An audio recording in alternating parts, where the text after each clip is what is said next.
Yeah, okay. Hamid? Why is this guy calling you Hamid? Do you know him? N- No, I guess he was writing Ahmed and then he wrote So Ahmed, where are you from again? نسيت. Lebanon. Oh, Lebanon. Oh, أهلا.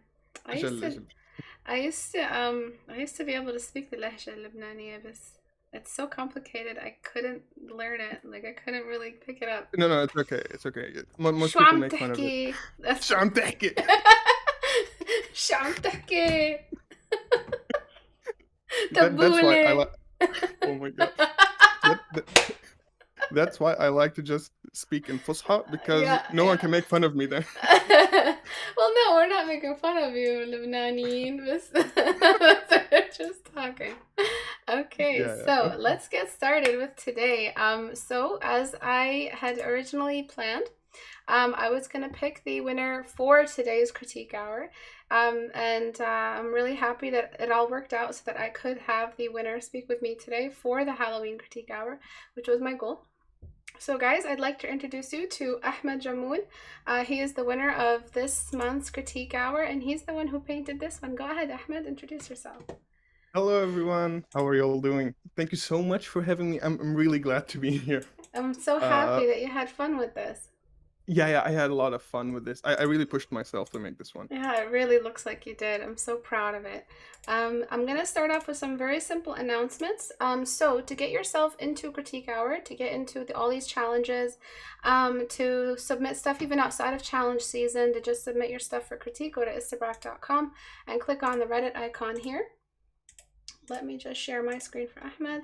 And once you join the Reddit, feel free to start uploading your work. Make sure that you understand the rules. We don't really accept furry art, lewd nudity or anything like that, and anime, like pure anime style. But outside of that, you guys can upload anything. A lot of people submit different varieties of styles for different types of jobs and all of that.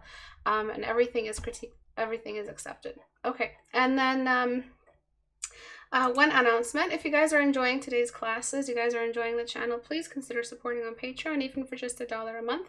It means the world, and everybody comes in and supports the channel, keeps it running so that we could always host challenges just like these forever, for as long as we can. Okay, so let's get into the critique hour. So did you want to do yours Okay, let's last? go. Did you want to do yours last? As you wish. I don't mind. Yeah? Okay, let's see what everybody's saying. So they're Oh, congratulating you. Yeah, sorry, go ahead. one thing is right. Yeah. I'm just using Discord to see, so I can't see the chat on YouTube. I have. Oh, okay. You Okay. can pop out the chat on YouTube if you want to. That way you can actually pick up on people's questions if they ask or comments. So if you go to the Okay. stream and you click on the chat, you can pop it out. Do you know how to do that? I'm just gonna mute YouTube then, just so we don't have an echo. Oh yeah. Mute me. And then I think I can give you. The internet just like dropped. Oh no. Okay, wait. Alright, guys, just. Yeah, I mean.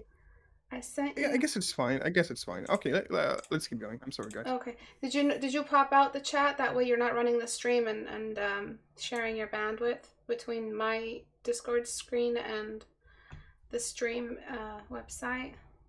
Yeah, I did. Okay. Yeah, and then make sure you close the stream so that you're not. Yeah, I did. Okay, all right, awesome. So let's leave yours last because that way we can talk about it at the end. Okay. Let's start with this one. So let's first go through the brief. My bad. The brief was to cover something spooky within the spooky theme, but cover the main embedded theme in it, which was transformation. So that was up to you guys to interpret however you wanted. But there were some texture requirements that you guys had to have. Tattered fabric, metal, natural foliage such as trees and stuff, and then a water surface of some kind, a small body of water, anything like that. So those were the textures that were required. And yes, if you wanted to read through the brief before I take it down, go ahead if you want to read through it. So yeah, go ahead, Ahmed. What do you think of this piece? Okay, first of all, I really like the composition. I think like it's composition-wise, it's really nice. There's a few things that's going on that's really like holding this one down. First of all, sorry. Okay. First of all, I don't know. There's like a problem with value.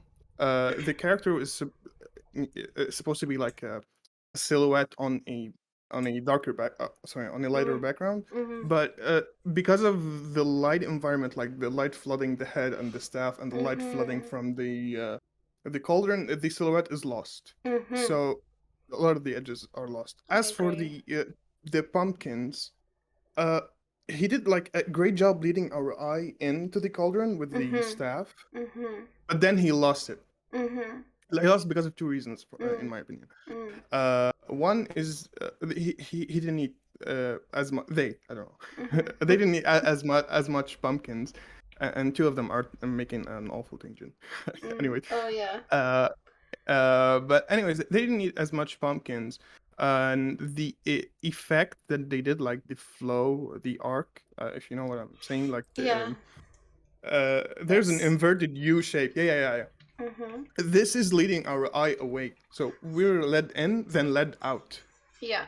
And then we're just gone. We're just floating out here and hoping to get Exact, back in this way. Yeah. Go e- ahead. e- Yeah. exactly. And Yeah. so, uh, with this effect, I think that he had they had their values figured out, and then they overdid the effects, Mhm. because the pumpkins should have been light on dark. Like, Mm. they're illuminated by the cauldron on a darker forest because the light from the moon is not reaching there. Mhm. but but they lost it with the effects Mhm. because it's really overblown.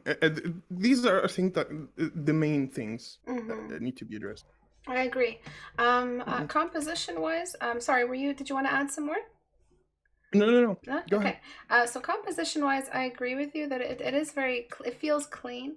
But as you guys know from the many times I've talked about this before, when we're looking at a character from side view, we feel like we're just sitting in, a seat in a basic play theater, and we're just looking at, and this is like the seat, and we're Yep. just watching it happen in front of us. Like it's a very it's like a stage, and a simple stage, and this is the backdrop. Whenever we see characters from the side like this, because it's not really cinematically appealing when we're looking at any character from side view, unless there's some kind of low angle or high angle. So based off how I feel this would have been more immersive, how I would be looking at it if I was someone who stumbled into a forest, saw a glowing light, walked toward it. I would be laying low behind a tree, looking at the character. He might be a little bit maybe we see the back of him, so that makes him more mysterious. So the silhouette, the character could have been here with the staff holding, or maybe a little bit more close to center, with the staff Yeah. holding, with the cauldron. The camera angle could have been a little bit lower, so we could have been looking at the character, and the cauldron is this way, and then he's got his staff, and then the light is glowing this way, and all the pumpkins are flying around. So we just get trapped inside this constant loop between them. So we have a Yeah. really low angle. So right off the bat, I want to tell you guys that even if the execution is great, even if you spend hours rendering a character from side view, it's still a character from side view. You can't dress that up to fix the lack of perspective. The lack of perspective is still a big missing aspect of immersion when it comes to illustrations. Um, to correct what we have, to salvage what it looks like now, I would go and just get rid of this moonlight. I feel like it's not really doing much, so I'm gonna taper toward the edges. And now we get trapped in this really spooky, eerie light source that's inside that's all about the cauldron, right? It feels better because we don't have to worry about the far side of the forest where you brought in a bunch of light. Again, let me show you guys this trick where if you feel like you don't know how unimportant something you added is, if you're questioning whether or not it's doing anything for the camera or for the illustration, grayscale your background and fill in only the area that object was in. So the light source of the universal, which was super bright, was only occupying a small portion of the illustration. So that's why we know, and without a shadow of a doubt, that we can get rid of this without damaging the illustration, because it took up no space. It took up no space in the image. You can have, little rim lights here and there hanging out on the object here, just on the sides of the staff and all of that. So I'll bring some of that back. But do you feel like it opened up the scene a little bit towards the cauldron, Ahmed? Yeah. Like, our eyes are immediately focused because Mm-hmm. now we have like this vignette, Uh-huh. almost like. So yeah, the light is very focal now. So Mm-hmm. there's no doubt where to look. Yeah. Yeah. And then there's the I, issue. Sorry, go ahead. Sorry, I was wondering, for the critiques, we're trying to stay true to the requirements of the competition, right? Yes, yes. So we're not just like eliminating the secondary light source. We're still gonna have it, but like rim Yeah, light yeah, implied. yeah. So what I did here was I still brought it in this way. Oh, sorry, I moved the whole thing. I should not have.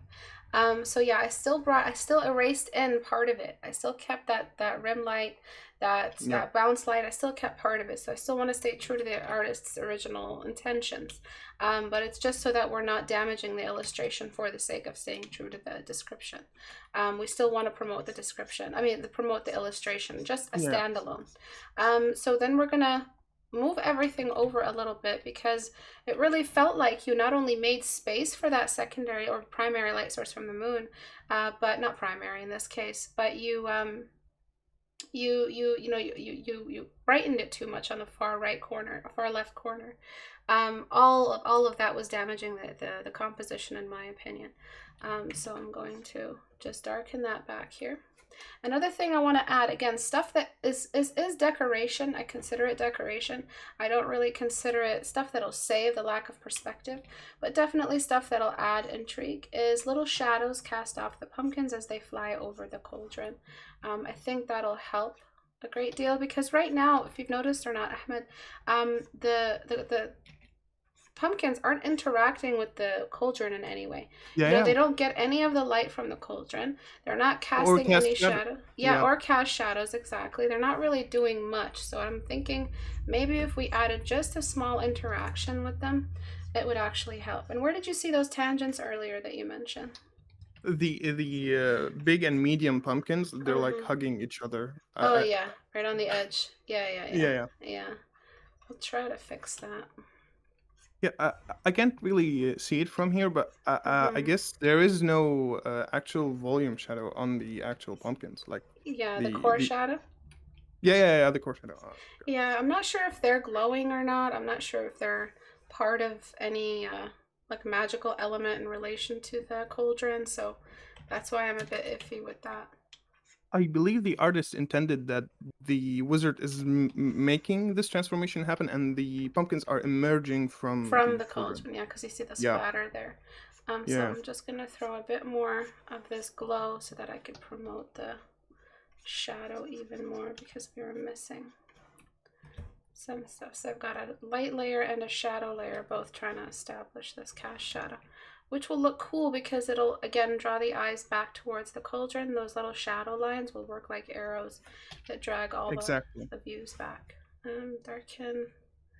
Anything else you want me to change while I'm here? No, I guess that no, that's perfect. Yeah? All right, Yeah. so I'll just clean up. I guess maybe the rim light on the character could be like just a touch. Brighter. Yeah. Okay. So filter. Maybe I like overblown colors. I don't know. Overblown color. You like them? Based I off don't know. your, yeah, you might have a taste for it. Based off the one you submitted, you do like your rim light though. So, Yeah. I love the one you submitted. It actually feels. We'll talk about it when we get there. Yeah. All right. So I'm just adding a bit more of that cauldron light here, just to show how it just makes them feel like they're moving, makes it feel like they're fluttering around, overlapping each other, kind of getting in the way of each other. Makes it feel really fun. And then I'm going to grab some of that light and just see how it may cast off of his form and behind him a little bit. Again, just so that we can salvage the composition. And by salvage, it's really a very specific word I'm using, is that ideally you do this with the perspective in order. That's why I felt like Ahmed's piece was the most exemplary of what we learn here in Critique Hour.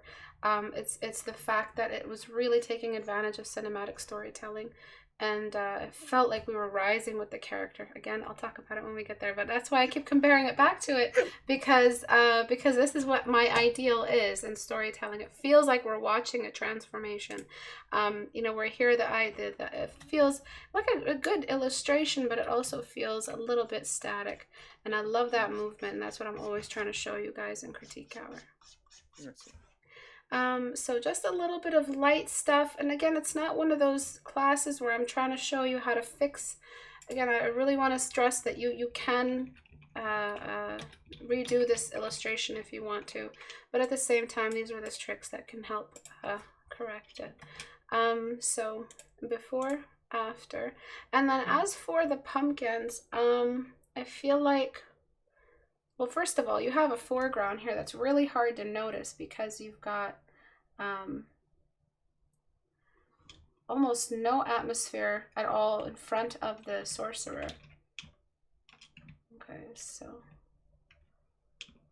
I'm just gonna try to bring in some fog. You can do with fog. It's Halloween. You can get away with it. That's my cat. Ignore. I don't know why she's been howling so much. So I'm gonna grab the fog brush that I have. Where are you? Where are you at? I think it's this one. All right. Then new layer, and I'm just throwing in some little amount of fog here towards the bottom, just to help us separate him from that foreground. And then the foreground can be darkened and blurred completely. You don't have to have any detail in the foreground. But if you're going to put pots and all this little stuff here in the foreground, you could have placed it everywhere. You could have done that everywhere else as well. Oops. Like we're peeking through a shelf of some sort? Yeah, like we're peeking through shelves of someone's forest dwelling, but it's also kind of a campsite. So, you know, it's not completely closed off, but it still has signs that he lives here and does his stuff. Yeah. I'm just going to blur that. Delete it. All right, so that did a lot to separate the different levels. That also might help you. I don't recommend having, I mean, the transformation is there. And then you just want to show a little bit more splish splash everywhere. Like it feels like we aren't really seeing any of them emerging. We only see one of them emerging in this way. So I'm just going to do a quick little trick here.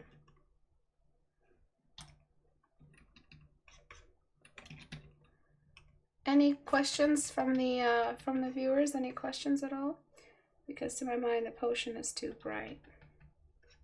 The cauldron, what's in the cauldron, maybe the liquid, maybe make the liquid darker and insist on some more magical light bubble. So the splatter, or just bringing in a new element that's floating, because we can't really bring in a new element that's floating. What do you think, Ahmed? I think there's enough elements that are floating. Like in my opinion, I would have like done less pumpkins. If it was my illustration, I don't think it might add just noise. In my opinion, I don't know. What do you think? I agree. I think I would have added less pumpkins as well. Like the one in the back, we don't really need. And then there's the fact that the pumpkins should be darker towards the top, and then the fact that they're darker toward the top makes it so that the jack-o'-lantern aspect of them actually starts to come out. So it's gonna look pretty janky, but give me a second. I'll try to erase away at the old layers. That way, see that we actually have an umbra, and it makes sense with that extension of the light rays. So I'm going to select these, go back, paste them, and then desaturate that burn, and then just delete.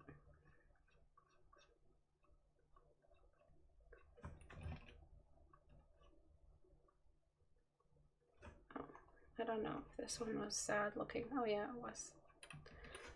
But this was a really, really fun assignment because it was free reign. We usually have a lot of restrictions for these. Usually it's like some kind of specific character design or something, but this one was open to interpretation, which made it more fun, I think, for you guys. But yeah, actually, I think the textures you required to have Mm-hmm. uh, made the challenge far more interesting, in my Mm-hmm. opinion.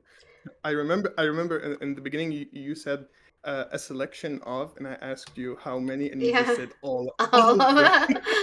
All of them.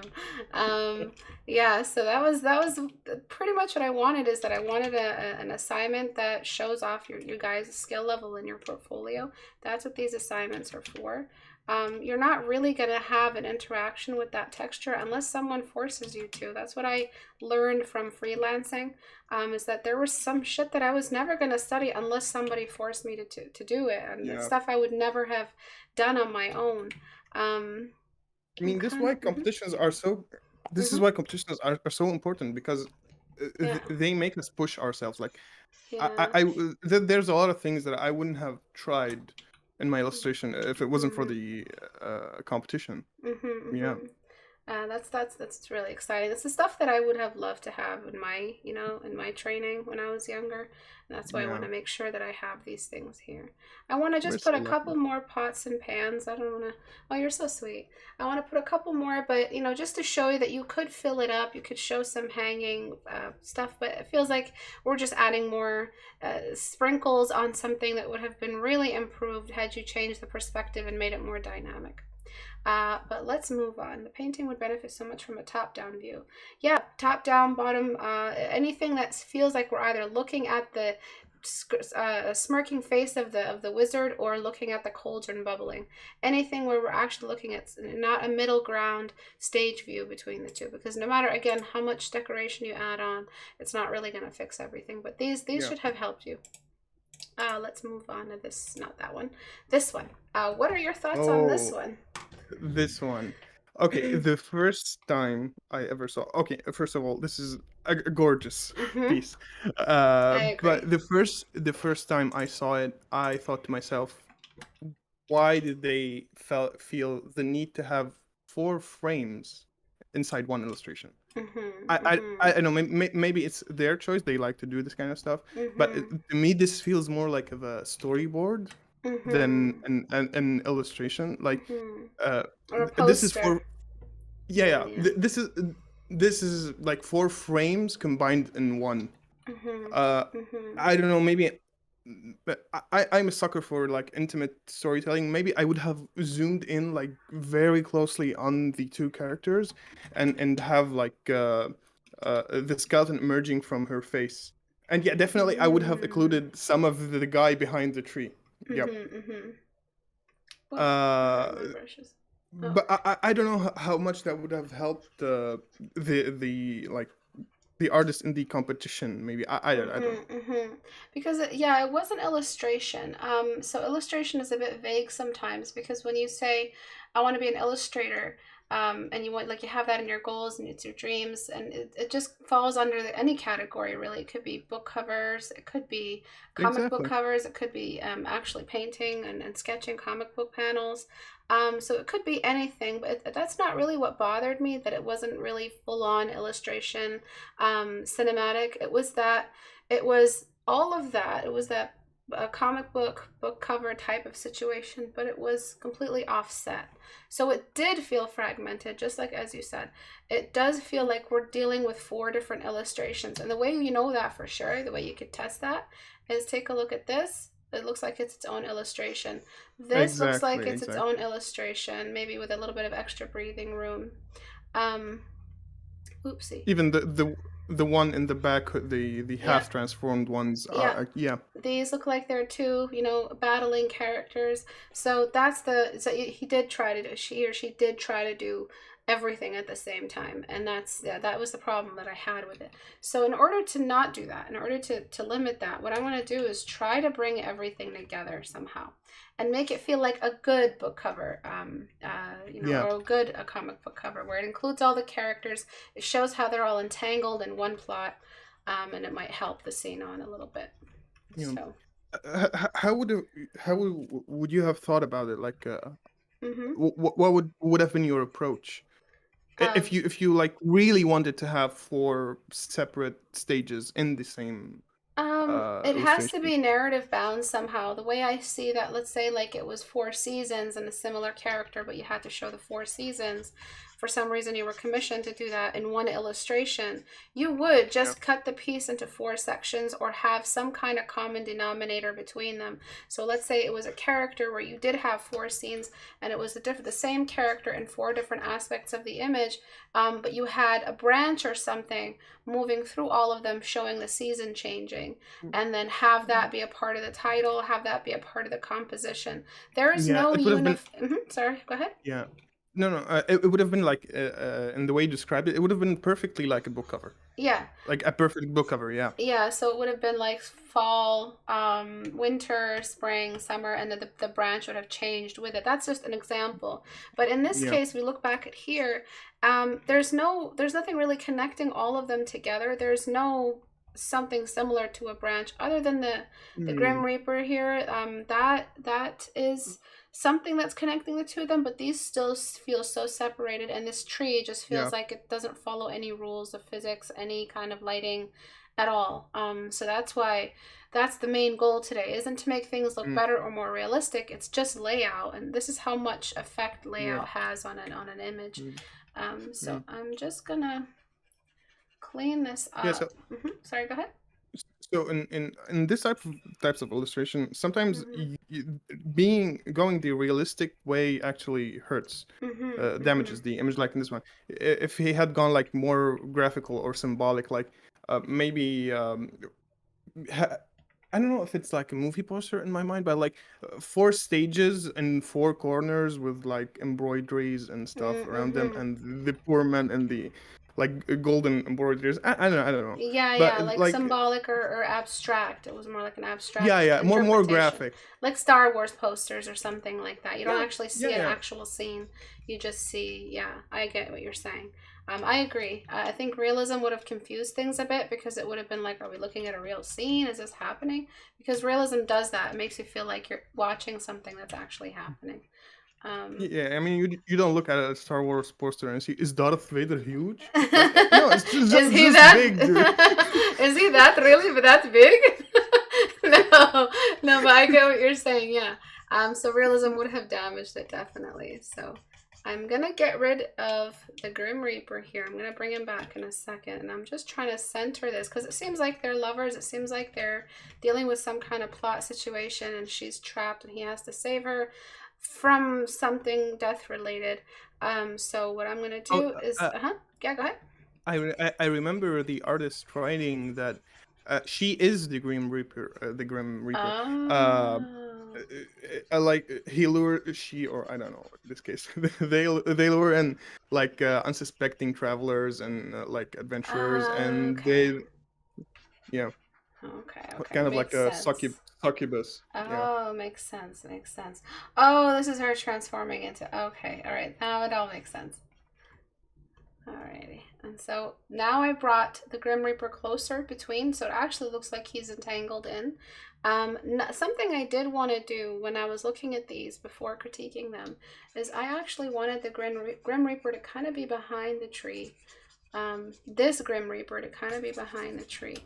To show you guys that you don't have to show the whole face or the whole head for it to feel like they're present. You could just show Oh, half of it.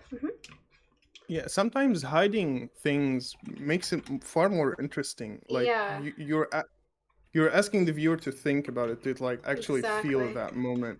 Yeah. Exactly.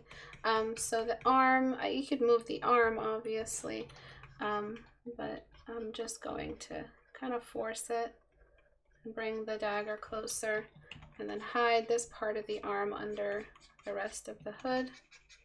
And it feels like everything is right in the middle, and that missing character, because it was a cycle, because it was supposed to be the character itself, it feels like you're really forcing us to see that she is the the the the danger here. She's the bad guy. We don't need to know that.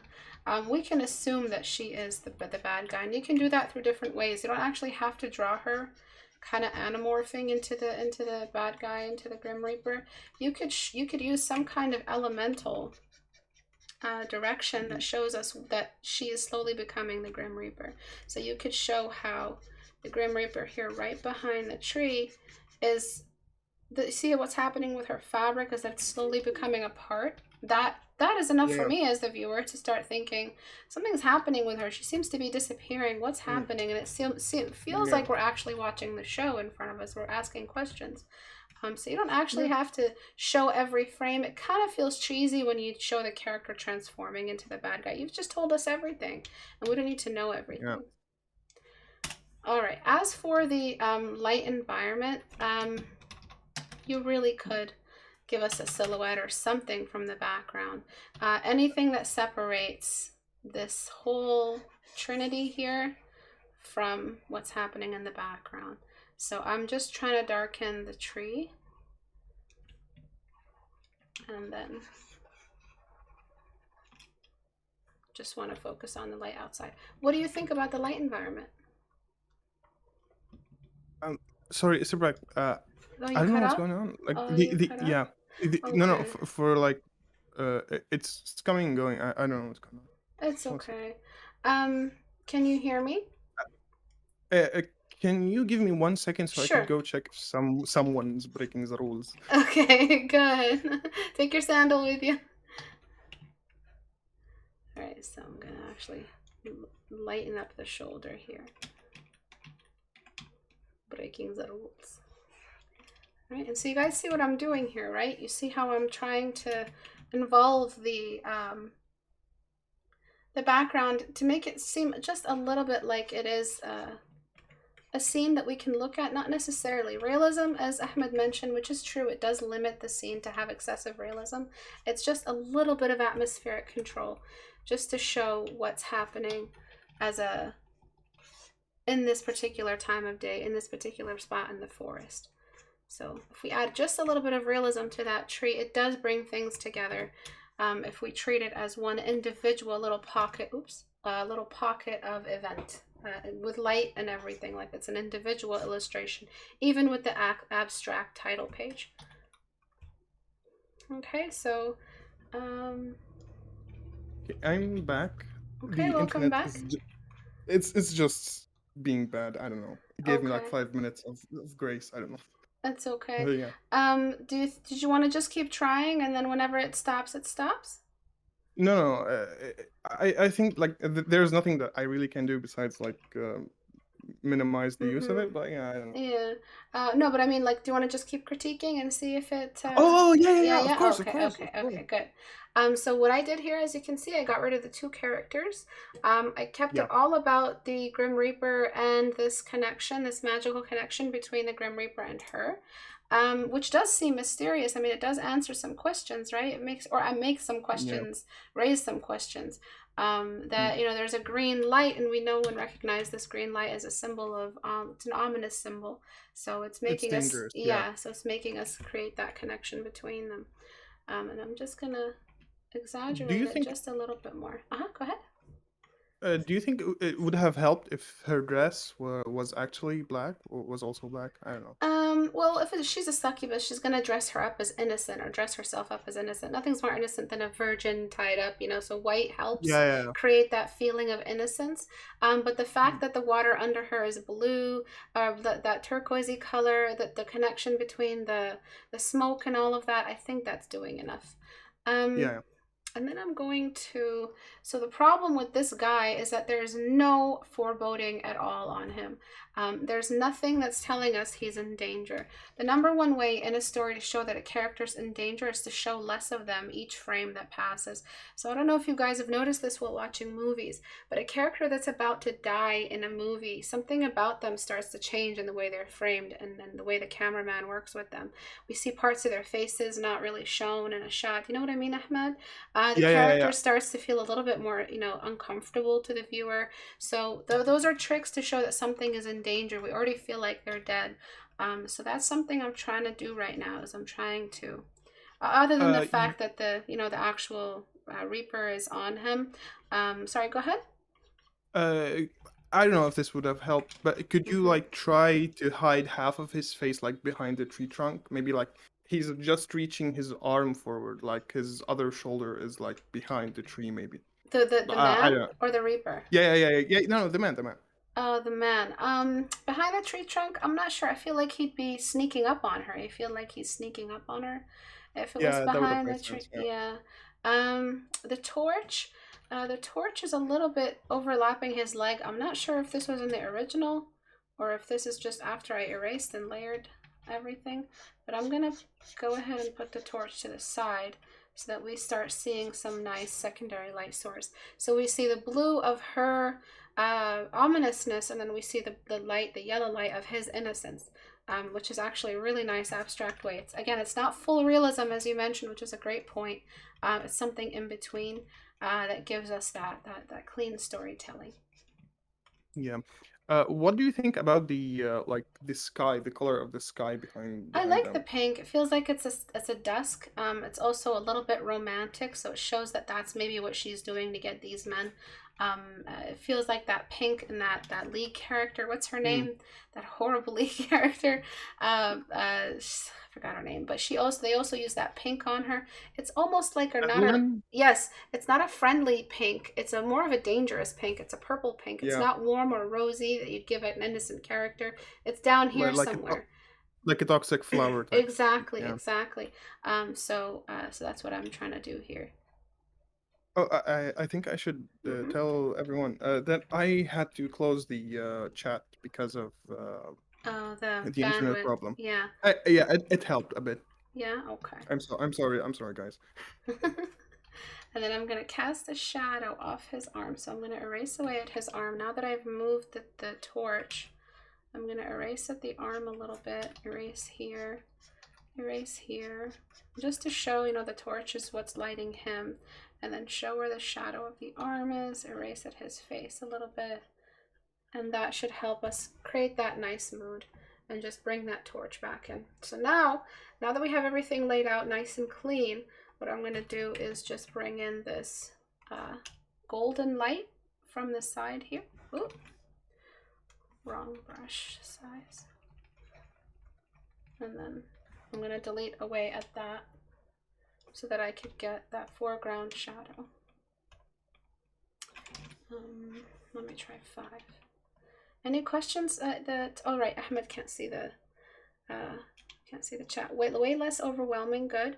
Would minimizing the colors improve it more? No, I feel like the colors are very nice. I don't have a problem with the colors at all. Do you have a problem with them, Ahmed? Not really. I think it's okay to disagree with me, by the way. You don't have to say yes. No.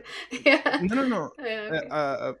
Behind the Grim Reaper, maybe if we're like going for the whole symbolic thing, maybe the sky, the purple-ish sky behind him could be darker, just a bit there, and keep some like skylight on the top of his hood, I guess. But yeah, that's like the only difference I would have like taken. But yeah, that's just like choices. So you mean like a darker sky, but just evening? just in the corner, be like the top right, just in the top right. So the opposite side of the sunrise or sunset. So just so that it feels like it's setting more on the side of the victim. Cool. Exactly. Definitely. And then on her side, we kind of feel like it could be a bit dark.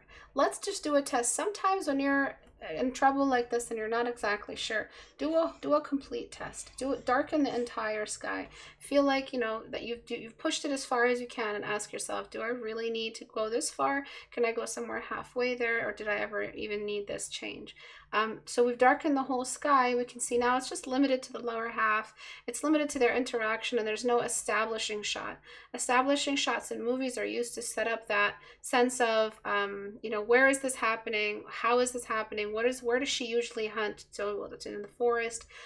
She does this, to victims who are traveling through this dark forest. So I do think that it's nicer to have the light outside and the brightness outside, but it is okay and acceptable to add a little bit more shadow on this side, maybe a little less, just so that it's not too much. I'm gonna saturate a little bit, actually. That's how much I love the colors they chose, especially that pink and that green. Oh, that was a bit too much. And then I'm gonna just bring in a bit more saturation around here. Yeah, that's nice. And then maybe some shadows coming off of her onto the ground. Oh, there's one thing about the foliage in the foreground. I think that like I know there's been like a lot of edits, but I think in the original I remember that they added atmospheric fog to the foliage in the foreground, so they felt like they didn't have like that much of a presence. I don't know, Oh, but yeah, okay. I would have darkened them like way more. And I would have changed the shape because this is a very Yeah, obvious yeah, yeah. triangular shape. It feels like I'm really, my eyes just goes right there, and that my eye should not do that. I should be just concerned with this relationship here and not worry about this big triangle in the middle of nowhere. That's a triangle is a very powerful, powerful shape in an illustration. It's a super powered shape. You don't want, because it's a pointer, it's an arrow. And even though it works, yeah, it's pointing us back to the illustration. It's just cheating. You can't just put an arrow in the middle of your illustration. Look And here. yeah, look here. But yeah, you could thin out the blades if you feel like that area is empty. And definitely blur that foreground. There's no reason for us to have it this visible. So I'm gonna try to copy the same style of blade.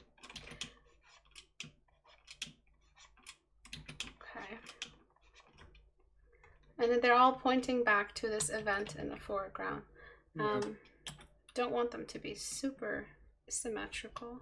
So I'll get rid of this one size. And then filter, blur, Gaussian blur.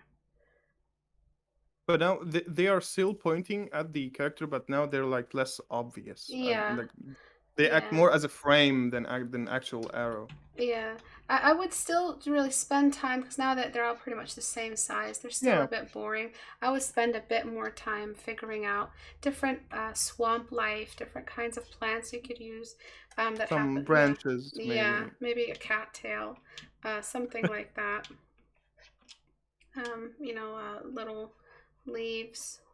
Just anything that'll break this pattern. It seems to be pretty repetitive and boring, and if a pattern is repetitive enough in the same size over and over and over again, it becomes a focal point. Any repeated shape over and over again is dangerous to the focal point because it starts to act like one.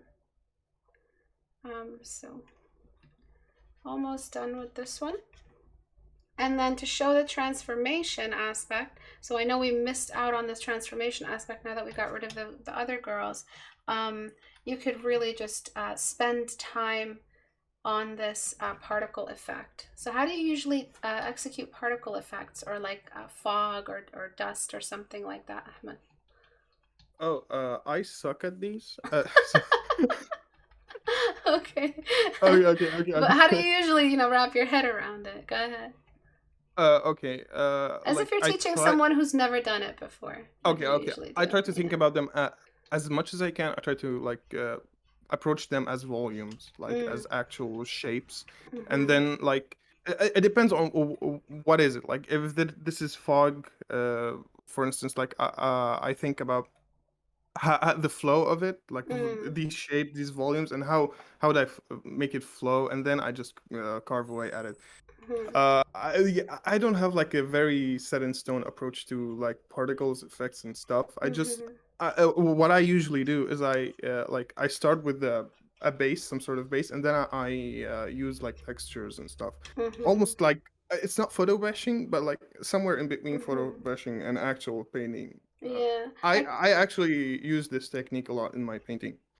I can see why photo bashing is popular when it comes to repetitive textures like that, because being able to do a texture like this requires a lot of randomization, which is not something that a student who's just learning blocking can do, because their mind is all about order and technique and precision, and then suddenly having to do a cloud texture or hair studies, it's just too random for the student's mind. They kind of just feel like, hey, I've been spending so much time learning how to order myself back, I have to start acting like, or thinking about how to make something chaos and crazy. So that's why it's harder for get a texture and just slap it on. Exactly, Just like, exactly. That's why it's yeah. so attractive and popular, because sometimes really if you want to work fast, you do have to think a bit more technical.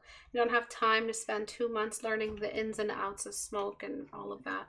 And I get that. But the secret to texture, I think, is just learning that dance, that brush behavior that comes with each individual texture. And there's only so many. That's why I give you guys texture requirements for these now, because there's only so many textures, and once you get them all, you understand the others. For instance, cloud, smoke, and debris of some kind, or sand, all behave in a really similar way.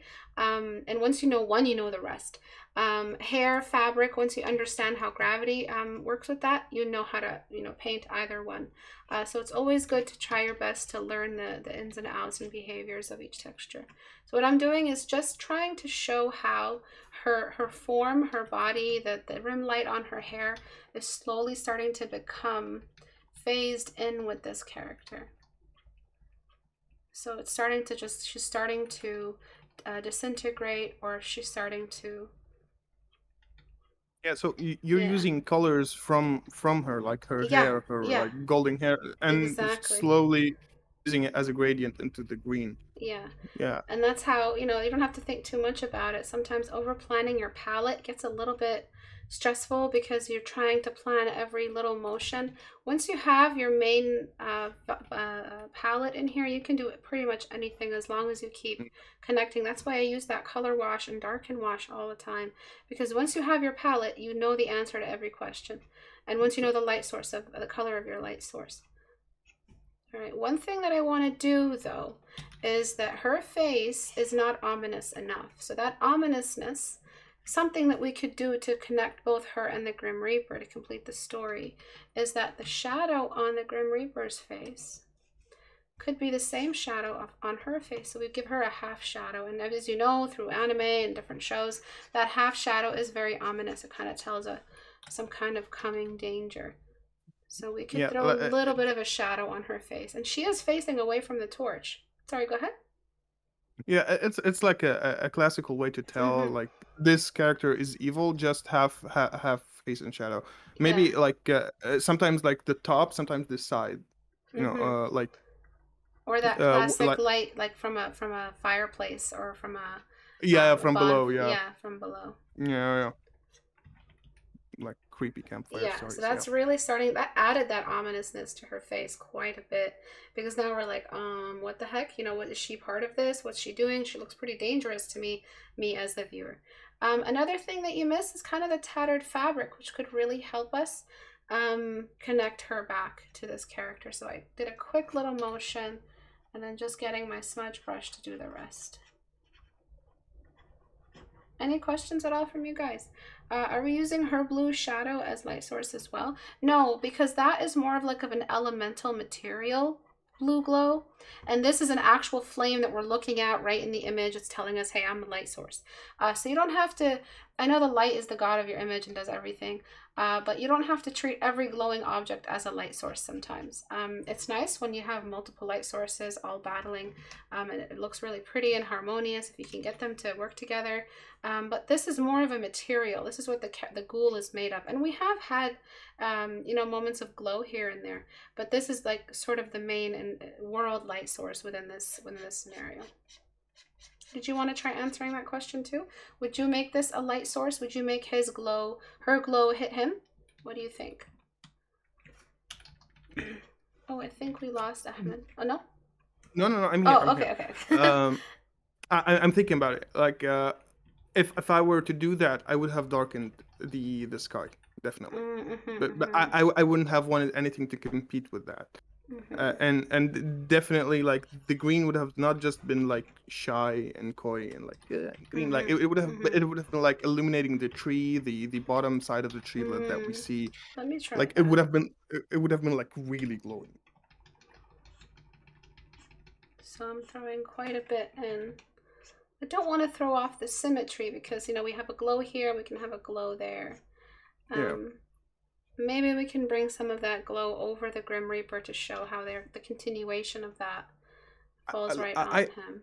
I think in the way we handle you handle this piece so far, it doesn't need the glow on the cape.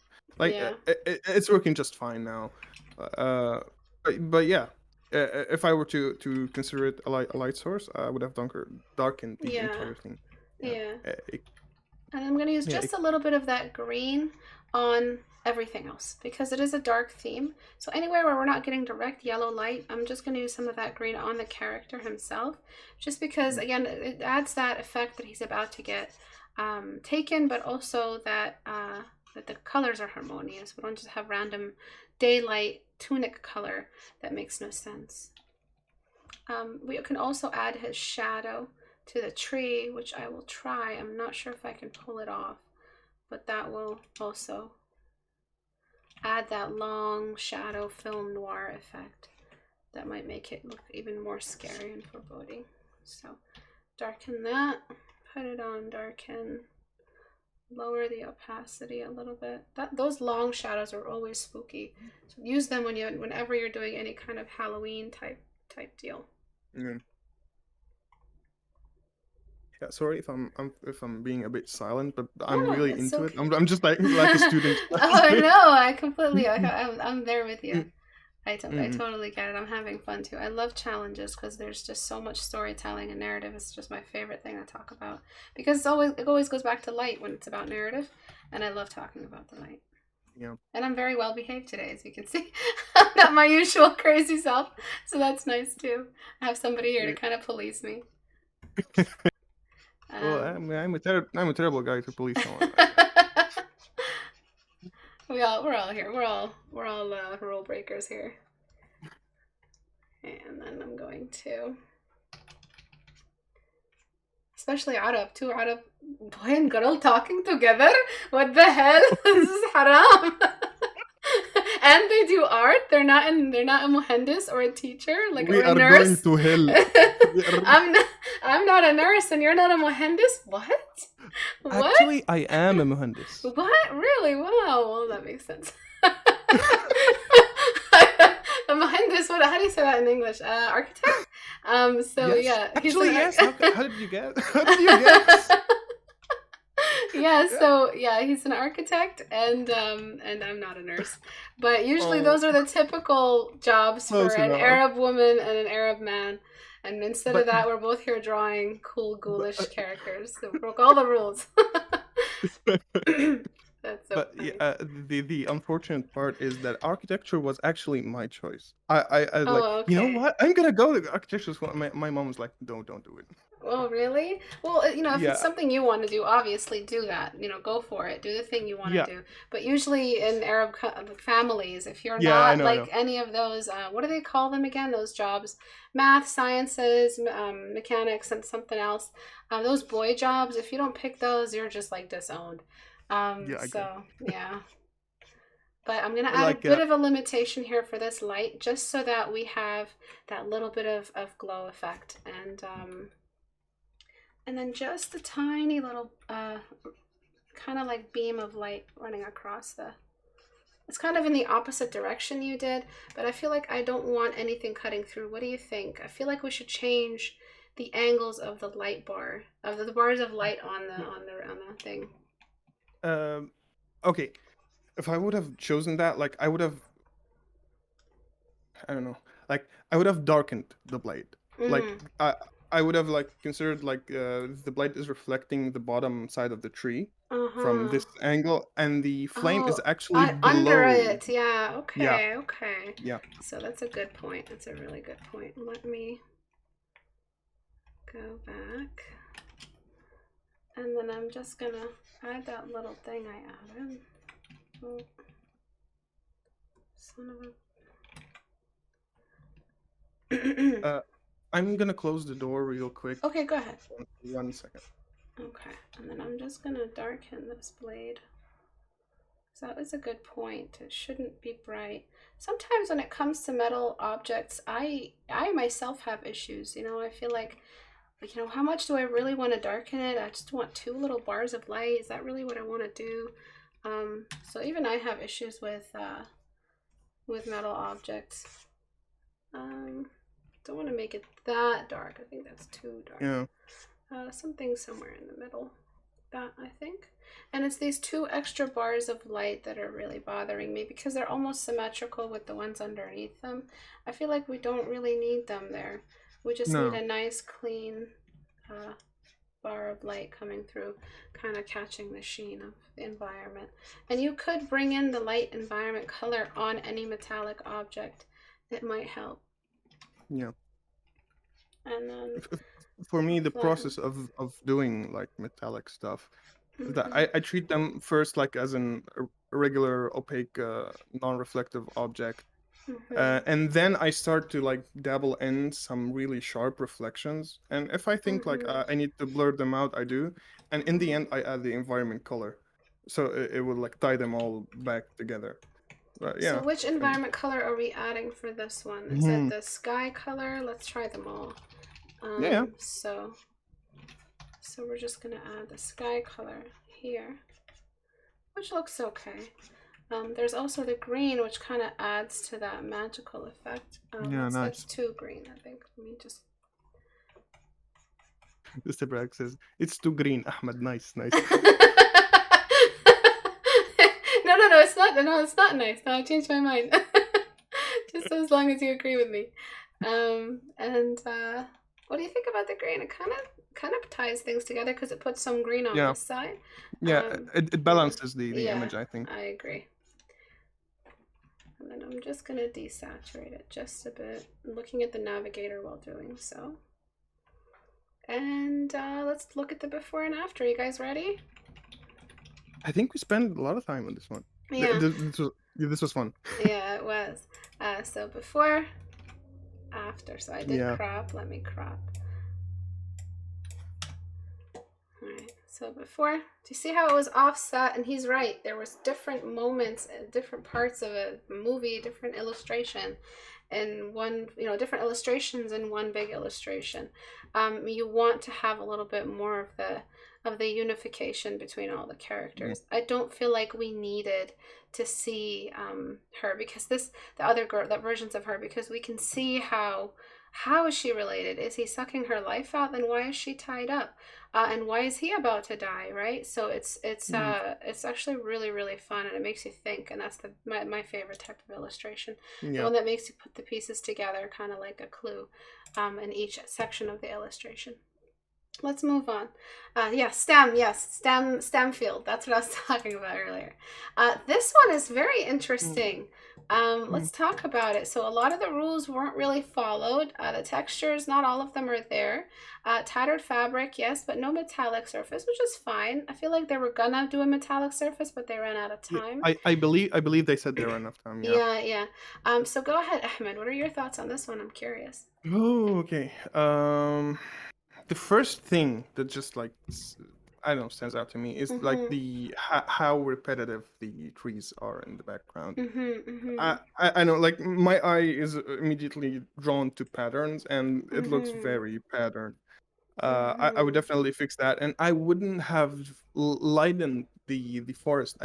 I would have done the opposite. I would have darkened the forest. Mm-hmm. Mm-hmm. Like yeah, the more they went back, the lighter it got. Then I would have done the Yeah, opposite. the opposite, because you want to show Yeah, that it's a dark forest and there's only a little bit of light in the clearing in between all the trees. exact, like You're right, just you're some right. light peeking through. So I'm trying to break up the branches here.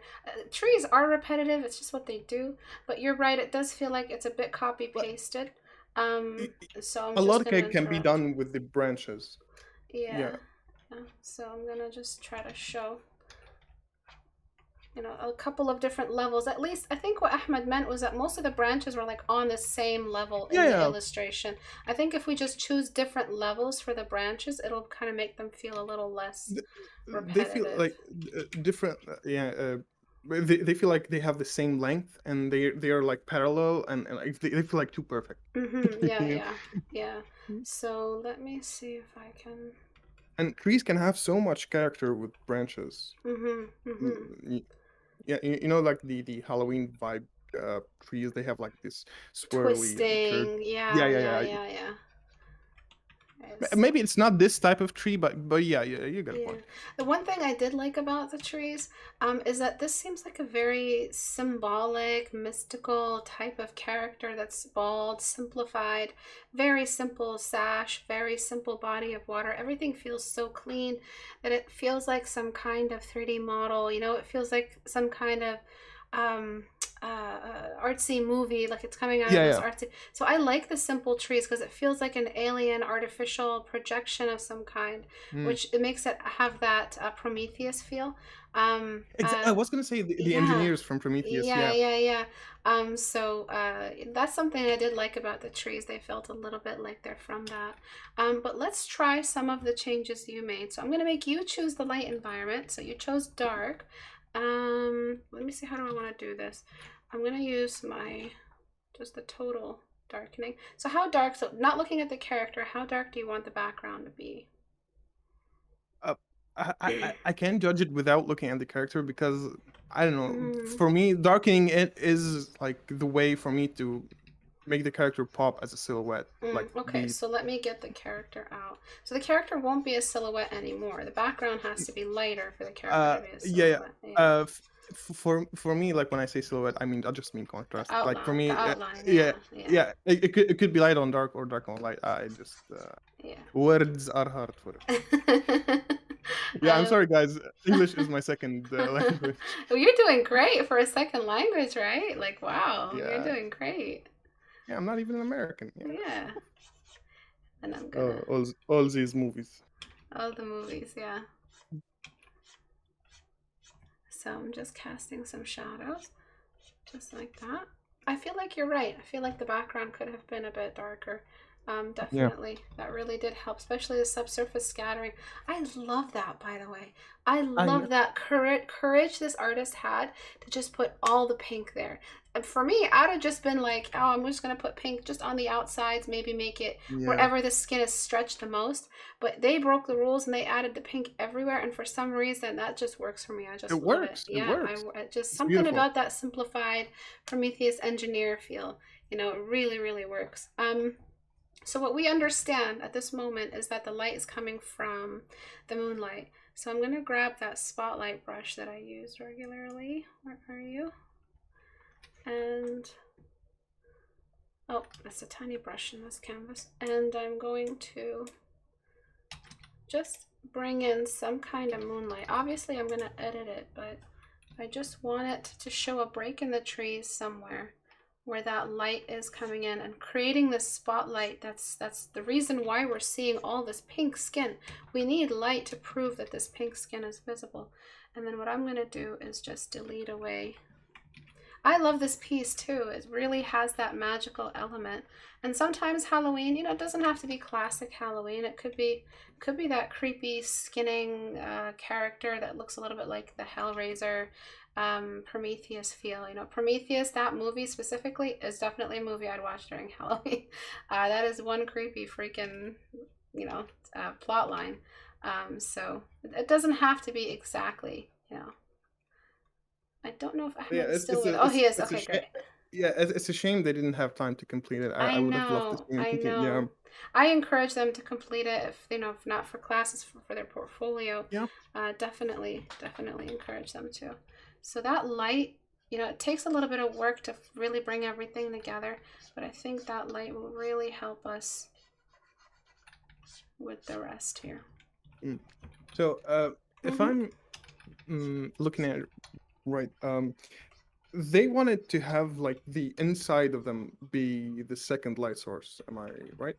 Oh, Like the skin part is it supposed to be glowing or just subsurface? I would say, yeah, some kind of secondary light effect at least. Some Mm. kind of effect. So the subsurface does qualify. Yeah, it's fine. The Yeah, rules aren't completely rigid, which is why I don't stress too much about them. yeah, It's mostly the requirement for texture, so I know you guys are doing your textures. But other than that, I think if you did a great single individual primary light source and it looks good and it's not cheap and it's not bad, that would be more than enough for me. yeah. So yeah, this is it with the light in the back. I feel And like it really works with the light in the back. yeah. and even if they made it actually glow, if they did make it glow, they could have gone away with it, like because it's so like symbolic and like artsy vibes. It wouldn't have mattered really. I'm adding just a bit of an exaggerated core shadow on the edge of the character's face, just so that we complete the core shadow here, the volume, so he doesn't look flat now that we've added him in a partial silhouette. So I'm going to try my best to do more of these to get you guys on calls with me for the rewards for the days that we meet up. I think it's so much fun to do this. Yeah, how did you come up with the idea? Because it's such a wild idea. Because you don't know what will you get. You know, it could be really good or really bad. Yeah, but I have faith in you guys. You know, you guys are you know, love the channel. You guys have been here, and it's usually the regulars that are members and participate. So I trust you guys, and I feel like it's an educational channel. It's not like I'm not PewDiePie. You know, I'm not attracting trolls and all that. Like, I'm not really attracting that type of audience. So I have a lot of, and the idea came from private tutoring. Is just like this. My student is with me talking to me while I critique them. So it's always a wonderful discussion because I get to talk to the original artist and ask them questions, whereas in Critique Hour I'm pretty much just floating. You know, I don't really have a very you know, a lot of direction from the original artist, so it makes it a bit more difficult for me to make decisions. But this time I felt like, yeah, I could extend it into Critique Hour and see what happens. Plus, one time I did do it a long time ago with the mods, which that video isn't up anymore, but I did bring in like 4 of my mods to come in and help me critique. 4 was a bit much because the class lasted a while, but that was also fun. Yeah, I'm having so much fun actually. Me too. Yeah. And then I'm going to light them. Would you consider having like slight saturation, like saturation, like just slightly in the background? I feel like the environment needs a color. You're right. Yeah, just a touch. Where on the character, like, or the background? Like definitely on the character for me, but I would have tried like a bit of blue on the in the forest, just a dab of blue. Okay, maybe. Let's try it, because I feel like the character should stay grayscale, because they're this like elemental magical being that's transforming. Almost feels like they're becoming something else. So I want to leave them that grayscale. It kind of makes them feel a little bit more eerie. But we could bring in the blue of the environment, or that it could be a derivative of that. It could be some kind of blue-green. Yeah. We can try stuff over, yeah. Yeah, and then we could use that blue-green a little bit in the light source, and then on the character, wherever there's light, we could add that blue-green. But I think the midtones could stay a little bit. Right, yeah. Yeah, gray. And I mean, with the cooler background now, the skin part, the subsurface part, is really popping. Yeah. I want to try something sneaky here. Maybe we can put some of that pink on the ground, just because it's just shining right through it. I might not. Let's see if it looks good. I mean, I think it should have like cast it on the thigh, maybe. On on the thigh as well. Let me put it everywhere and see where it looks best. Pink, like that. Because the thigh has moonlight on it, and then the arm is behind the thigh. So I'm going to just put a dab of it on the thigh, and then wherever that shadow comes back. Really, I'm cautious about putting any more pink anywhere else, because it might take away from the pink that's already there. Might distract, yeah. Yeah, but I might leave just a little bit. I think that's enough, yeah. Yeah, there we go. And then finally, it's the body of water. So as you can see, we're not even touching your idea. We're just adding realism to make your idea even more approachable. Sometimes that's all you need, is that your idea is just solid. It looks great. You just need a little bit more understanding about light and space and breathing room, and for the idea to really come through, to feel like we're actually looking at an individual moment. The water, the perspective on the body of water is actually really awkward because it's lifted up and it's entering abstract. And the best thing to do when you're dealing with is just flatten the further area of the body of water. Just straight up Yeah. flatten it down, because that makes it look more realistic, and like lower it. And it Perspective. desperately, Mm-hmm. I'm sorry, it No, go desperately ahead. needs a reflection. Yeah, I will definitely, and a reflection back, so kind of like the bloom reflecting back on the character. Yeah. So let me drop that down. And maybe bring in a little bit of brightness. Bring that back here. And then, where does that thigh end? Okay.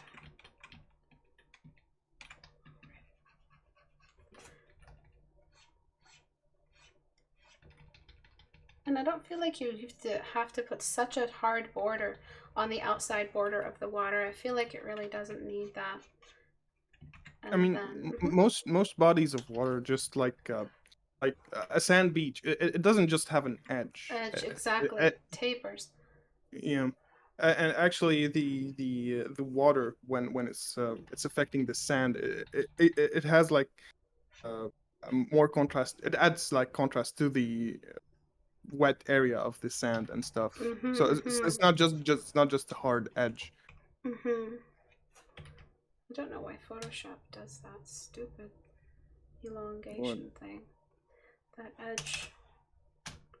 Alright, it's gone. So the water reflection is going to be just on this side. So is that something you like? I like it. Yeah. Ooh, I like it. And I'm going to just boost it up a little bit. And then I want to make sure it's not bleeding because I'm using dodge tool. So I'm just going to go to back and then make sure the knee is nice and dark. I know I'm really zoomed out, you guys, but I zoom out whenever I'm dealing with bloom or any large structure of light, any large structure of reflection. I zoom out just to make sure that I really do have the parameters down. Because really, you could just destroy your value with soft brush and dodge tool at the same time. You can. Dodge tool is such a tempting tool. I know. What is your relationship with dodge tool like? It started off like very toxic. Like it was like. That's so funny and honest. Yeah, go on.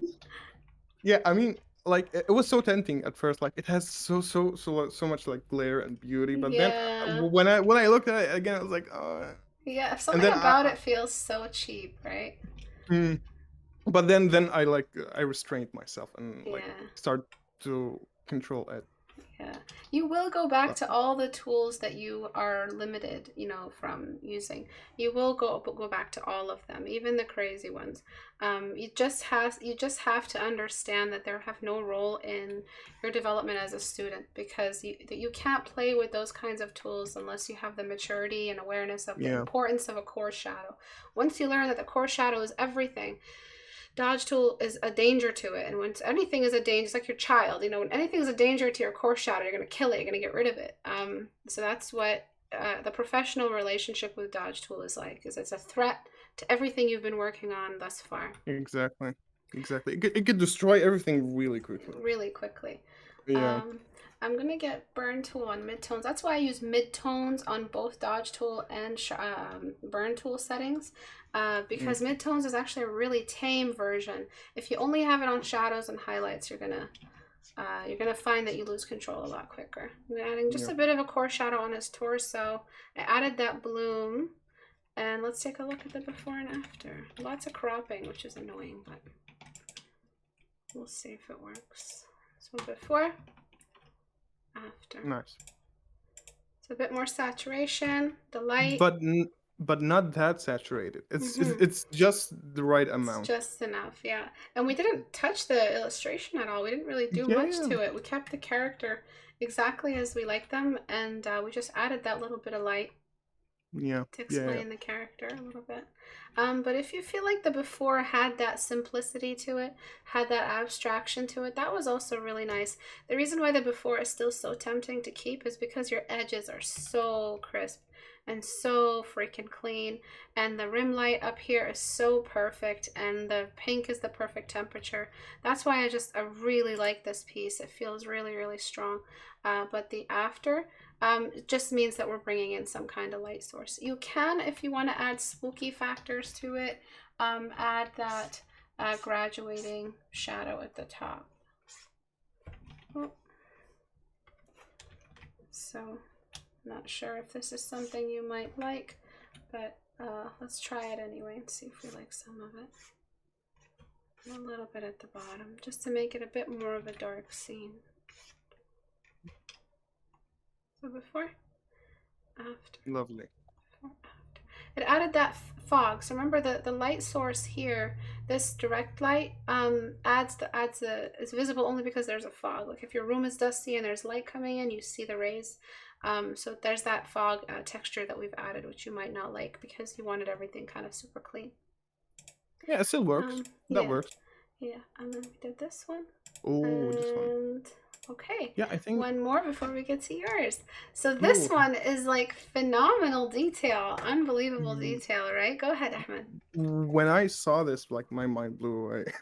I genuinely thought that this artist was the one that gonna win this, because I mean their rendering capabilities just like, come on, dude. I know, it's gorgeous. Well, when did yeah, like they have such beautiful control of color. Like the colors are there, but they're like tame, very tame. I don't have that sort of control over color. I just like go all over the place. Anyway, there are like a couple of things that I don't know, maybe I would have changed personally.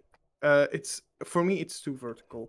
I agree. I definitely agree with that. Like it wouldn't have hurt if the bird was closer a bit to the camera and a bit to the left. It wouldn't have affected anything really. It just sort of made it more comfortable for the eye.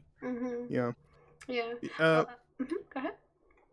I mean, the second thing is at first, like I'm not sure, but it gave me the vibes that there's already like lore to what's going on. Like the story was already established, and like you're just being introduced to a new fan base, and you don't know the game, you don't know everything.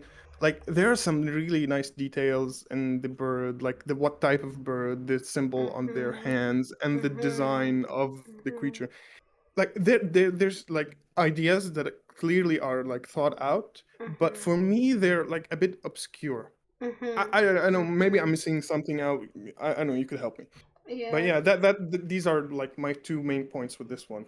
It does feel like we're disconnected. It does feel like we're offset a little bit because there's so much peering that we have to do to figure out what's happening. We know that he's a herald of some kind. We know that he's some kind of demonic Baphomet type, harkens back to that. And we're looking at some kind of death related, because obviously all of the death symbols here. But it feels like it is a lot of symbols. Like we've got bat or bird skeleton, we've got the antlers, we've got the extra set of horns, we've got the ears, we've got the really, really intricate lamp. Like the lamp attracts so much of my focus because I feel like I'm fighting the rest of the image for this lamp. It could have been a very basic lamp, and not to mention the lamp had a straight up line coming out of it. Let me tell you something about lines in an illustration. Even the professionals avoid them because they are very dangerous. A line that is perfectly straight running down an image damages a lot more than it helps. This string, for instance, like I understand, okay, what if we really had to have a string in an image? What if we really had to have it? Obviously, you can keep it. But this character is in motion. This character is moving around. Why isn't there a little string kind of like, pulled off to the side or something? Why does it have to be such a straight, unforgivingly straight line? So I'm going to try to get rid of it because again, it really damages the image anywhere you have a straight, thin line. It feels like you just cut this canvas right in half. You don't want to see that. You want to avoid those. It's just one of the things that just don't mix together. I'm noticing one thing. Like my brain just realized this. There's an arm sticking out of the bird. Yes. I don't it made sense for me from afar, but now that I think about it, it's just like I don't know. I think it's a bit, I don't know, weird. I don't know. It's Yeah. gorgeous. It's beautiful, but It's a lot of detail. It's a lot of detail yeah, for yeah, us yeah. to keep I track mean, of. Yeah. look at the individual blades of grass rendered in the background. Mhm. Like, Mhm. oh my God, Mhm. when did they have the time to do that? Oh my It's God. amazing. Yeah, it's amazing work. Yeah, yeah. So I'm gonna get rid of a couple more little pieces here that I really feel like are doing a lot. Another thing I'm gonna do before I get into any lighting, I'm just getting into components, is just blurring the distant trees and the foreground trees. Again, a lot of stuff is combating the focal point, and it just doesn't feel clean. It feels too much dirt, too much detail feels like a lot of dirt, a lot of greediness, a lot of mess. So blurring the background trees isn't doing anything to the image. In fact, it's helping us stay focused on it. Mm. Just blurring, it's just a slight little blur. And it actually helps a lot. And if it feels like a bit too much of a technical blur, you can go in there and make it more of a painterly blur with smudge brush. Mm. And just throw in some what looks like rough brush strokes instead of just Yeah, straight up full on they blur. do have that vibe, that painterly oil paints, like a Yeah, type of painting you see in your grandma's house, like yeah, yeah, like the palette and the way they handled this. So yeah, and yeah. uh, uh, The palette especially, it felt really monochromatic. That's why I'm bringing in the cool of the the moon. moon. Yeah, I made the moon a bit more cool. And then because moonlight, if you've ever been outside, it just amazing rim light. So I'm going to just use dodge tool on max very carefully, and I'm just trying. Oh, that's nice. It's gonna help the scene. It's gonna add to the verticalness of the scene, but that's mostly just because of the canvas length. The canvas is very very long, very like outside of the regular usual sizes we Yeah. see that are usable anywhere in media. I mean this is a good phone background, but other than that, you can't really use it anywhere. And it's hard to display it on your art station. You have to scroll to see the image. You never want to scroll too much to show your illustration because it's actually pretty damaging because you're losing half of the illustration to get to the other half. Exactly. Try to compress it a little bit. I mean, we don't need to see his whole leg. We could have seen the bird head right here and the wings right there, and that would have been a lot more clean, and we could have just cut this off. Or Yeah. there's nothing up here. We could have grabbed the whole guy and brought him down, which I'm going to try to do. Yeah, the way I would have fixed that here is that I would have widened to the left a bit the canvas, and Mm-hmm. just like if I didn't want that much of an overlap, I just drag the bird to the left a bit, Mm-hmm. and I guess that'll do it. I guess. So I'm just adding a little bit more rim light here. Beautiful job on the tattered fabric. Yeah. I'm not sure if this was the metallic surface, but you do need to have a bit more sheen just to show that it's metallic, just traveling up. Oh, although that part of the lamp would be in a little bit of shadow. Okay, we need to figure out what's happening here. So either I actually try to lasso this, I'm already trying it, so I guess I'm doing it, or I throw in a big wash, but I feel like that wouldn't really do much. So the foreground is not disconnected from the midground. You want both characters to be separate from each other. You don't want them to share the same ground space. So I actually did a critique hour earlier today that talked about the role of the foreground. Let me see if I could find it for you guys. So this was the before. The artist allowed me to use it. Yeah, I just saw that. Yeah, Yeah, and then before the stream. yeah, and you can see that there's this basic storyline. We can see the story. It's very clear. A witch is being bothered. She's sitting outside, and this knight came in. A bunch of other knights are behind him, and she's cast her spell because he's tried to kill her.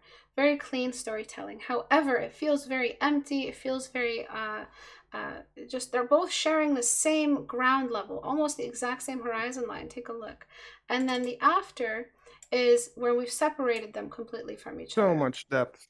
Yeah, because now we have a character in the foreground. We changed the story.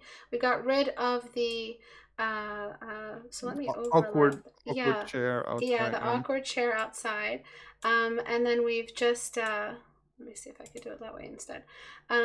And then we've shown how the character in the background is almost all ice, as if they're entire, we've gotten rid of that awkward contrast where both are Yeah. sharing the same depth. We've created a distance between the contrast. And the house feels like it's also a little bit closer to us. It's in between the midground and the background, and kind of a little bit casting an ominous shadow on her so that we could see her.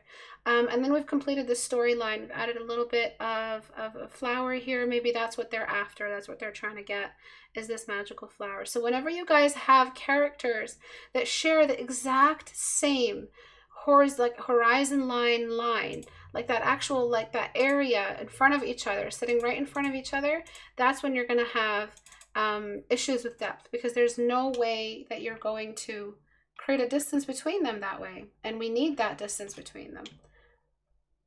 So that was a big lesson from today, and it's just something I want to keep reminding you guys to avoid. And so we're going to have to find a way to create a distance between it, because the leaves, the branches, the wings, the water, the this and that are all on the exact same temperature and value range. And why is that problematic, Ahmad? Contrast. Yeah. Please don't. And depth, yes. So we need depth. Objects with different depth, objects with different material, all of that, they can't have the same properties. They can't. There's no explanation for why they need to have the exact same temperature. Well, obviously there are different instances in the real world where we can see this happen, but in an illustration you get away with much less than you do in the real world. And his leg has the exact same palette as the bird. Again, not acceptable. Sorry, go ahead. Were you going to say something? I don't know why, but this artist gives me the vibe that this was an intentional choice. Like they seem like the type of artist that this is actually their style. Like I don't think it's the case of, oh, it's just my style and they didn't want to learn or improve. Like I think that this is an intentional choice, I guess. I don't know why it gives me that vibe. Maybe because I know how like they demonstrated like really high capabilities of rendering and stuff and lighting and understanding of volume. Maybe that's it, but I don't know. I really don't know. It's what do you hard. think? Yeah, I think that they really care a lot about their detail, and their detail hasn't failed them in the past. And so because their detail has done them a lot of favors, they go back to it and they try to always produce the same amount. And then because it has that kind of dark Caravaggio, everything is at the same degree, dark scene, characters emerging from the dark scene effect, and it adds to that, that theme, the ghoulishness of it all. It helps, keep the artist on the same track every time they do these paintings. But this is just a little bit of moonlight, just to separate just a little bit between the characters. Just that alone is what we needed, just to show the flood of moonlight. It doesn't even have to damage the detail you did or anything like that. It can be just very clean.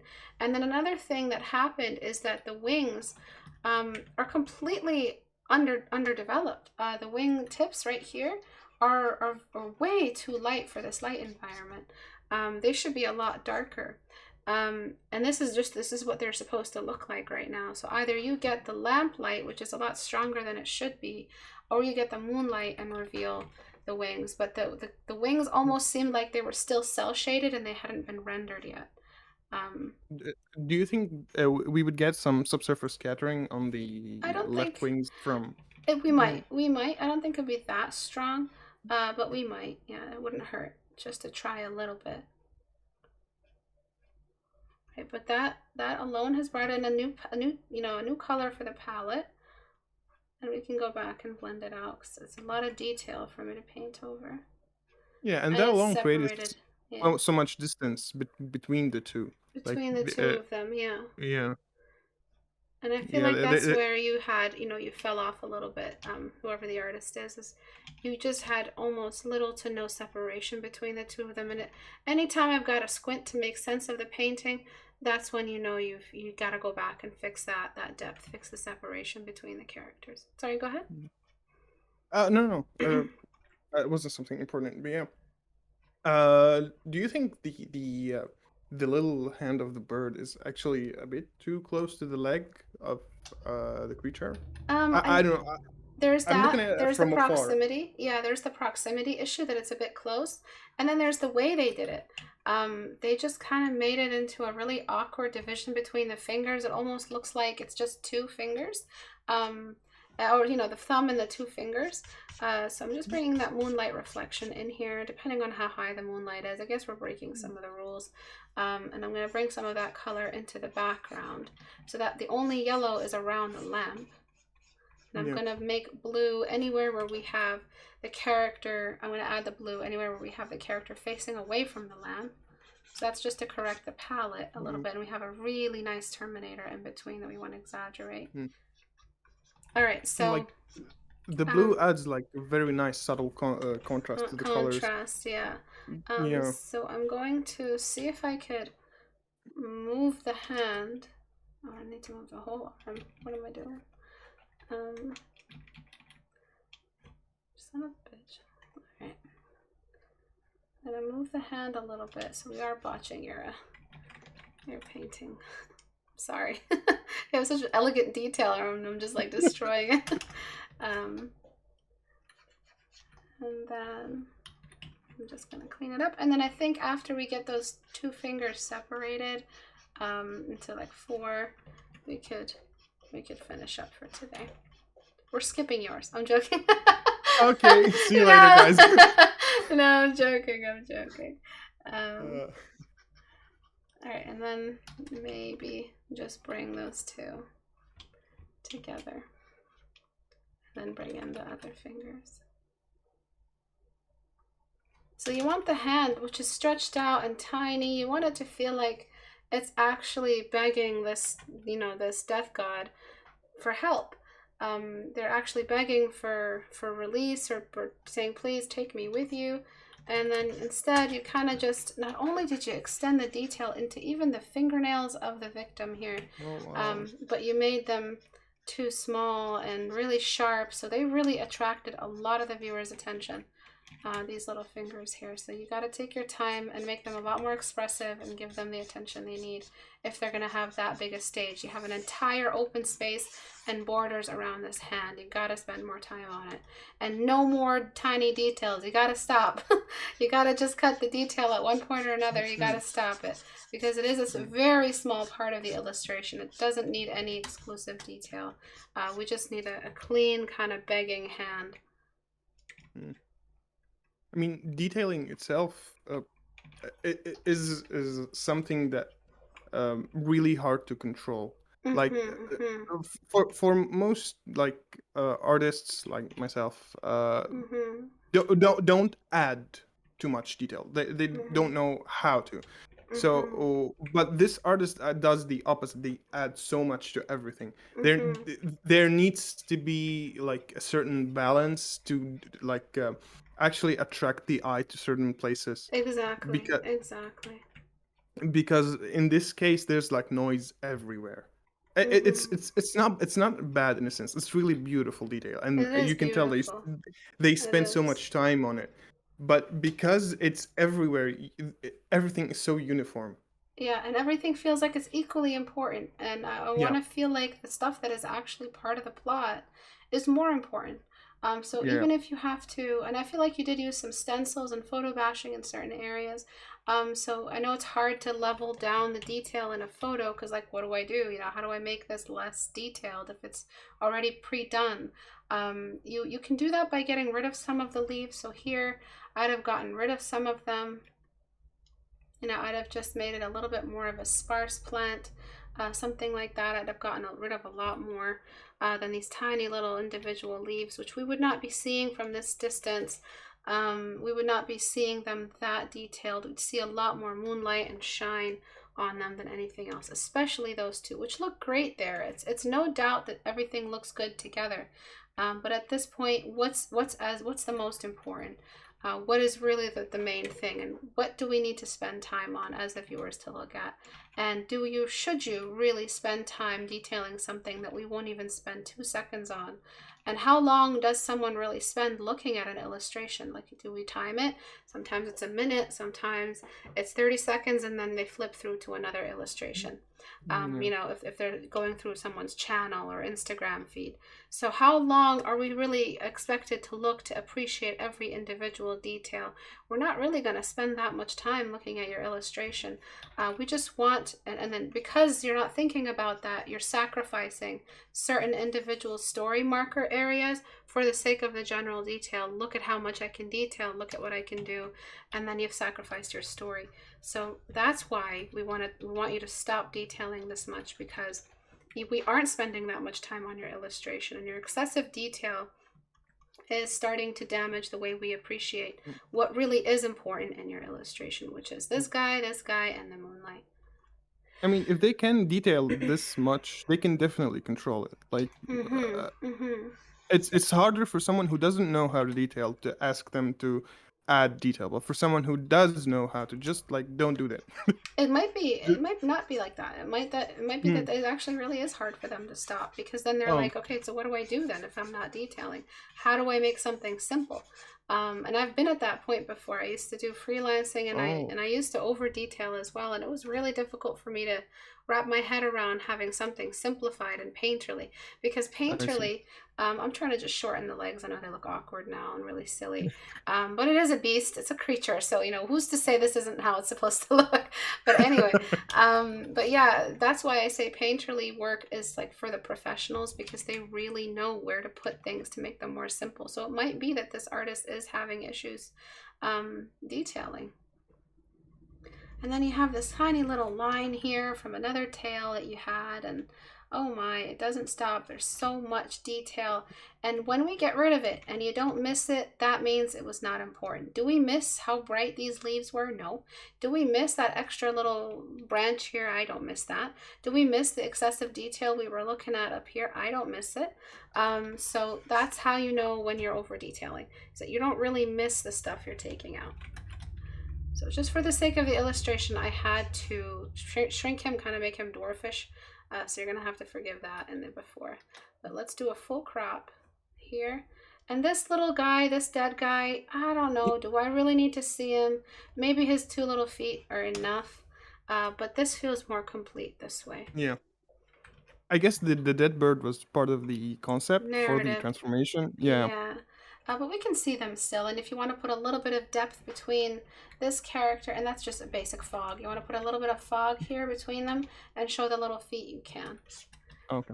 And then I'm going to, darken the top, darken anywhere where we are opposite to the main light source of the sky, and that's going to help close everything off, and then bring in the glow of the moon over here. Not too much, because it is on the darker, further side of the canvas. All right. So we talked about a lot of stuff today. Really awesome. Yeah. So let's take a look at the before. Before, way too much detail. Everything was monochromatic. Even the moon was yellow. It's hard. I really got to squint to see where the leg is of this guy. And then you've got those lines that are coming out that are just killing me, because I'm seeing straight lines cutting through the illustration. And it's awesome when you guys over detail, because then we just have to take things back a little bit. I don't have to actually detail in the paint over, which is nice. And then here we've got a nice transition from warm to cool. We've got a light source, and it just feels a little bit more complete. It feels like it's a lot easier on the viewer's eyes, and we brought down some of that excessive detail you had. Like, look at the way the trees in the distance looked.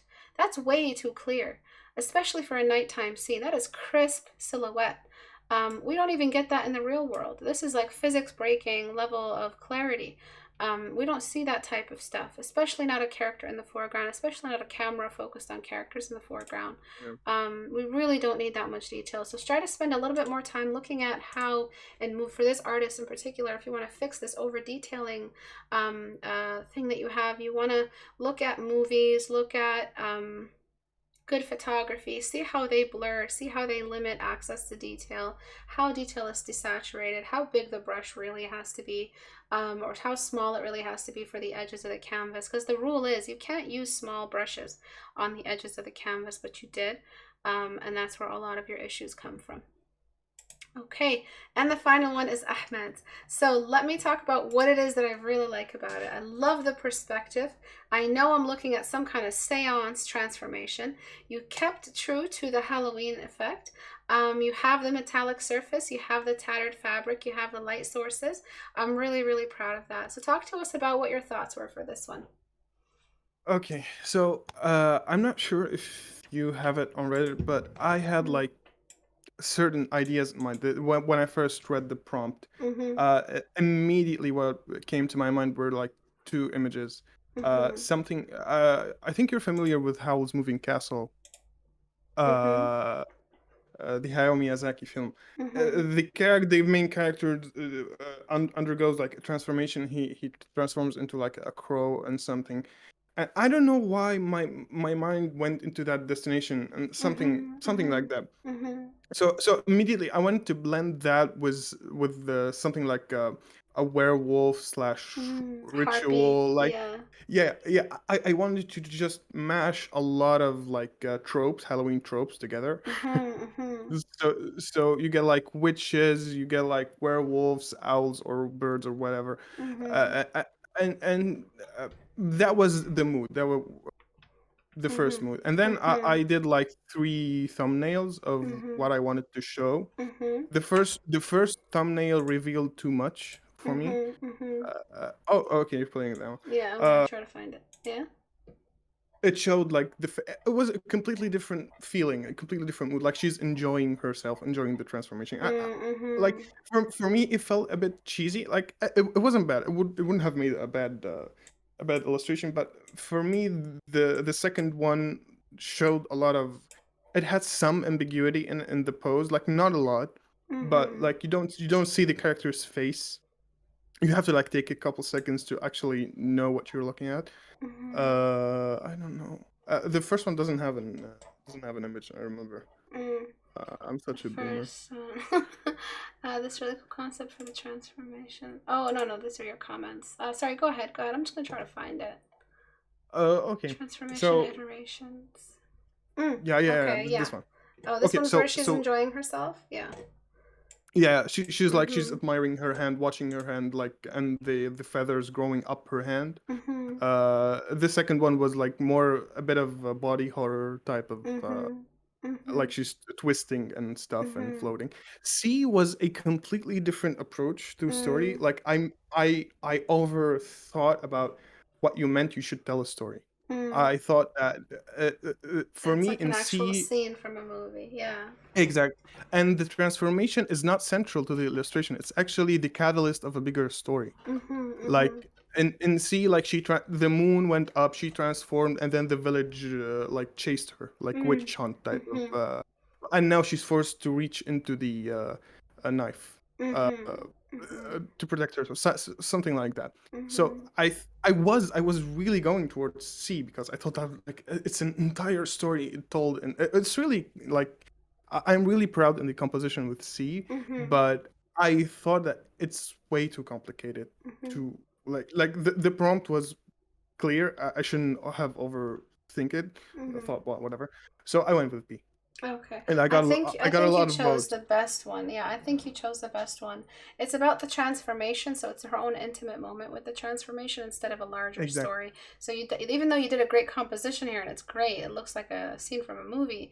I think you chose the best one, and the fact that we don't see her face is even better because it's not about that. It's about the transformation, the twisting, the beast turning back into a human, that whole sequence.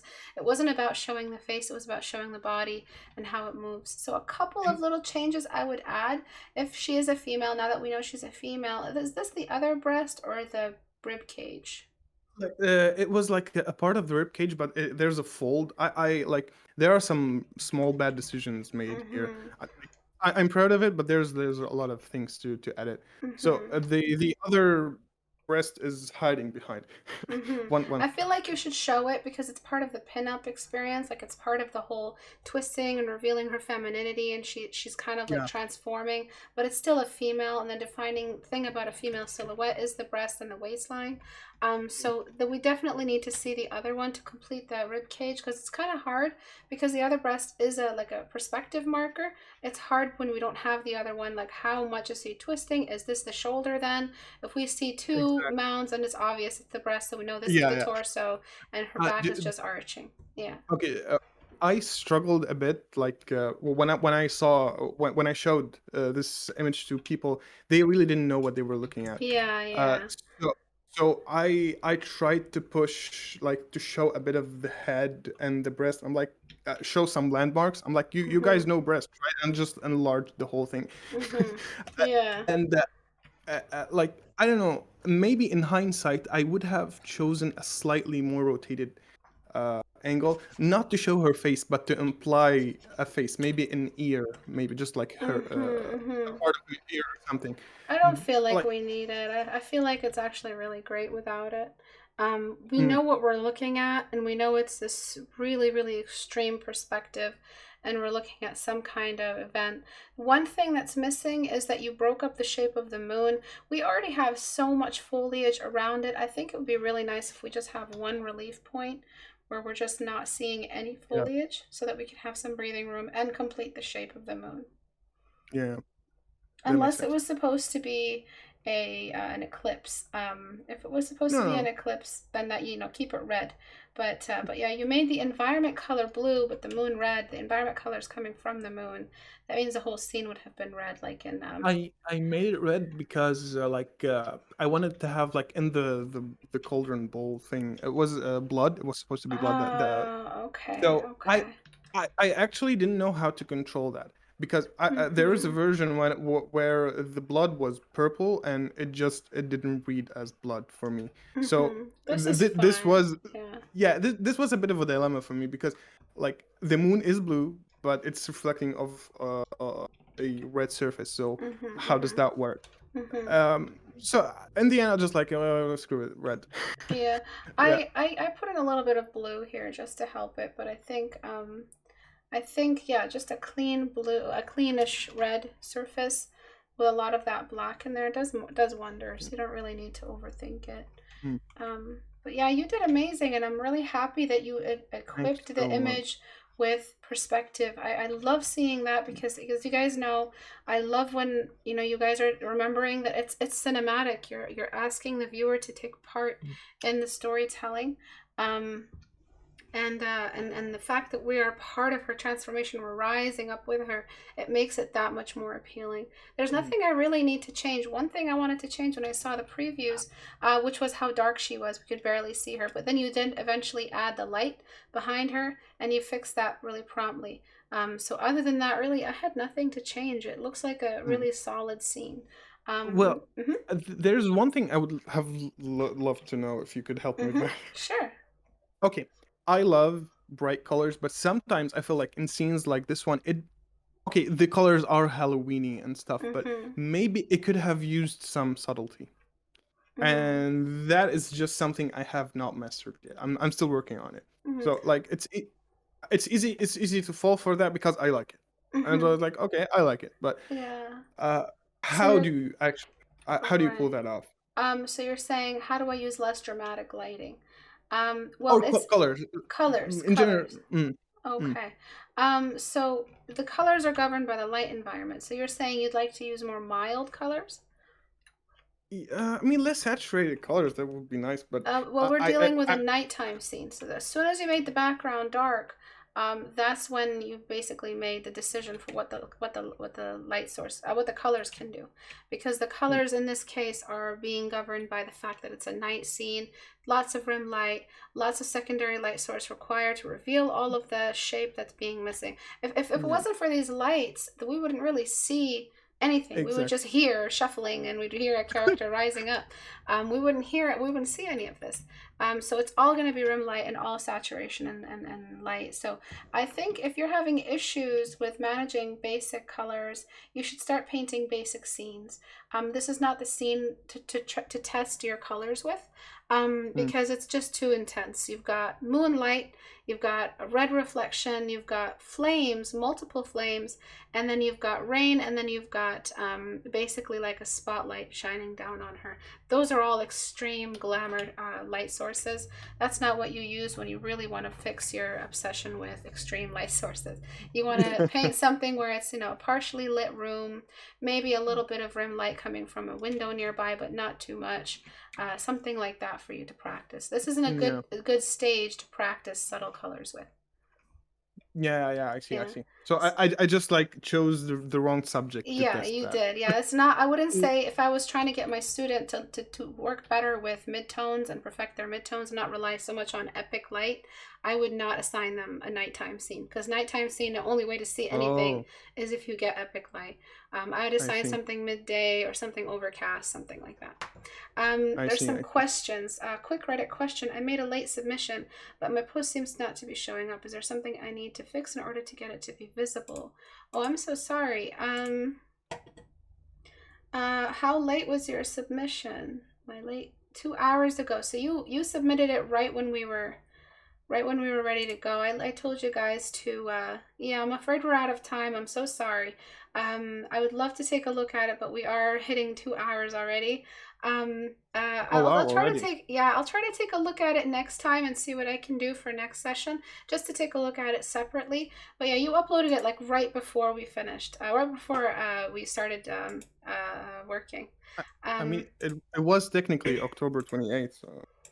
Oh, it was? Oh no, but I did tell you guys, hey, smartass, I'm trying to set some rules over here. I did tell you guys to upload it early on the 28th, not like 10 minutes before class. That has been the rule for a while. Yeah. I do see it. I'm so sorry. I wish we could take a look at it. Maybe you could have some quick thoughts on it, Ahmed, before we go. Yeah, just so we could take a look at it, and then we could call it a day. So beautiful job. The winners, there are 2 winners, but only one obviously is on the call with me. But the excessive detail one, what was it? The Harbinger, the Death God. This one won a Portrait Studio copy as well as my brushes. Ahmed won those as well as joining me on the call. And if you guys want these rewards for yourselves, there's going to be another challenge coming up. It's going to be a winter challenge. I don't think I'm going to make it Christmas related, but it will be another texture heavy free reign narrative assignment that you guys will have fun with. I might bring Ahmed back, or I might just host another reward system where you guys can hop in, and maybe the first and second place can join me. If I would love to be back. Yeah, it's really great talking to you. I think everyone had a lot of fun listening to you as well. And you have some great perspectives on things.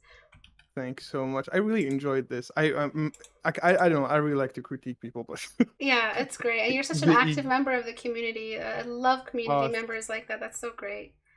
Thanks so much. Did you have some thoughts on this one?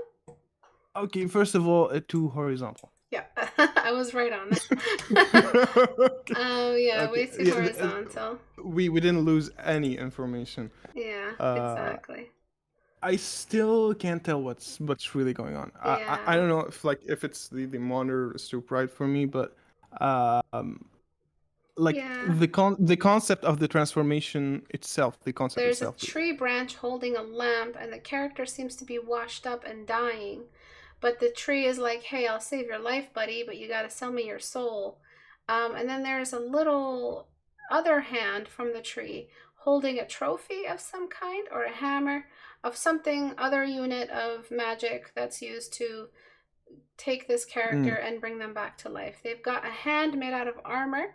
It's a tree enveloping the tree into trunk. It's a tree enveloping the tree into trunk. Okay. And yeah, it seems like he's going to be part of the tree somehow. And it kind of reminds me of Over the Garden Wall with the little lamp and the tree and the evil Yeah, The yeah, evil yeah, yeah. beast. I Yeah, love yeah. that I show. love I that love that show show. too. I love it so much. Okay, so thank you for everyone for submitting. I really appreciate it. I will take a look at this piece and give it my thoughts for the light Mm, environment and all that. But yeah, definitely start by cropping it and maybe try to give a better idea for the narrative so that we could understand what's going on. Maybe a couple more branches taking over him, maybe his eyes phasing out and starting to disappear, maybe his eyes rolled up, anything to show the actual transformation is yeah, taking place. branches coming out of him, his chest or Yeah, something. exactly, exactly. So to submit your work for critique, go to istebrak.com and click on the Reddit icon here. It'll take you to our subreddit. This is where we do everything. This is where we submit all of the assignments for the community challenge, all the submissions, and this is where you guys will find the next challenge pinned at the top of the page. Thank you, Ahmed, for joining me. You were wonderful. Thank This was so much fun. thank you so much for having me. I You're had very so well. so much fun. I had a lot of fun too. I'm so happy Same. your internet stayed stable. Thank you guys for joining, and I'll see you guys next class See, on Tuesday, possibly another one. And then this weekend, I might run a poll for what the holiday challenge will be, which textures you guys might want to play with. I usually do the whole subsurface scattering ice thing, but I might do something a little different. I would love to hear your ideas, especially Ahmed. I would love to have your ideas on what the next challenge could be like. hell yeah. Hell yeah. All right, guys. Bye, everyone.